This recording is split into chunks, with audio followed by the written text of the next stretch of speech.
Hello friends, welcome back to our channel Abi Chemistry tutorial. So in this video we are going to learn STOBBE condensation, the reaction which occurs through a carbon ion intermediate. So before going into the video, if you have not subscribed to our channel, kindly subscribe to our channel. If you are new to this channel, kindly subscribe and also click the bell icon to get the notifications whenever I upload a new video. So many videos are present in our playlist, so kindly check the playlist and also share all our videos to your friends and classmates. And as you can see, many people are watching without subscribing, so kindly subscribe to our channel and keep supporting. So now let's get started. STOBBE condensation. So it is an aldol type of condensation. So aldol condensation you might have studied. So it is a modified aldol type condensation between a carbonyl compound and a succinate derivative. That is the derivative of succinic acid in the presence of strong bases. So that should be noted, strong bases like sodium ethoxide or potassium tertiary butoxide or sodium hydride. So the final product will be unsaturated semi-ester. So double bonds will be formed and also a semi-ester will be the final product. So as you can see, this is the STOBBE condensation reaction. We have taken benzophenone for aldehyde or carbonyl compound. We have taken benzophenone for carbonyl compound and succinic ester, that is diethyl succinate for succinic ester. So we are treating these two compounds in the presence of the strong base sodium ethoxide.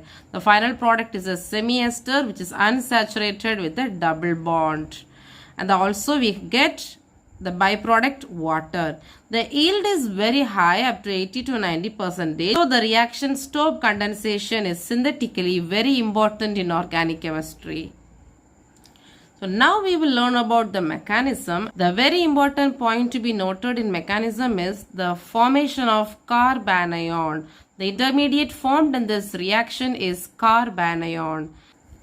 So the STOBBE condensation occurs through three steps. The first step is the abstraction of proton from the diester. So the diester reacts with the base so that the base abstracts the proton from it. So here you can see the succinic ester and the base abstracts the proton from this carbon and thereby creating a negative charge at this position of carbon.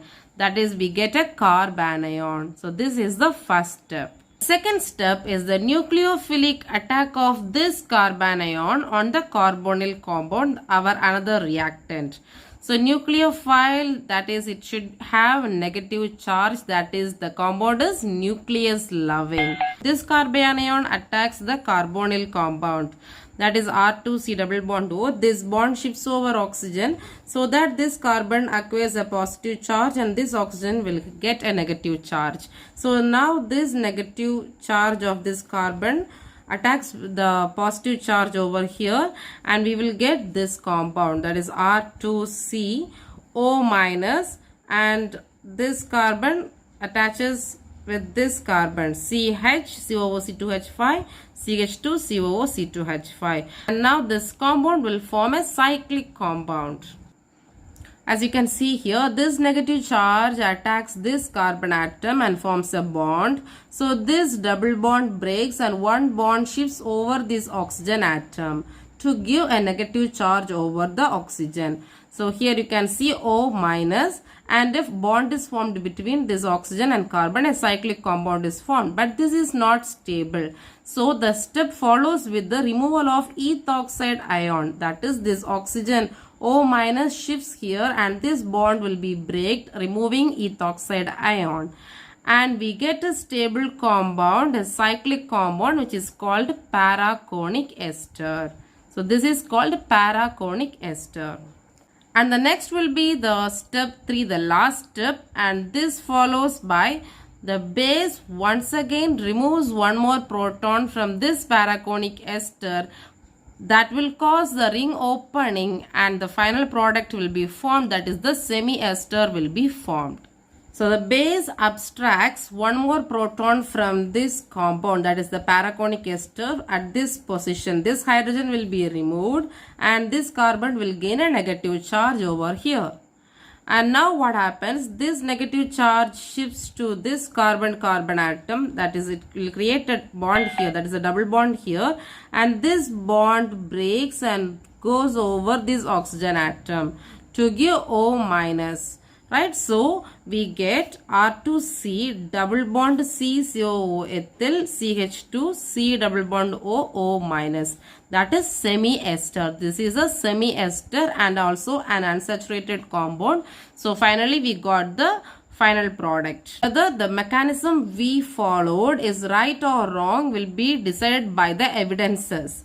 So we have evidence that when Stobbe condensation was run for short time under mild conditions, paraconic esters were isolated. So this becomes the evidence that the scheme we followed, that is the mechanism we followed for Stobbe condensation, is perfect.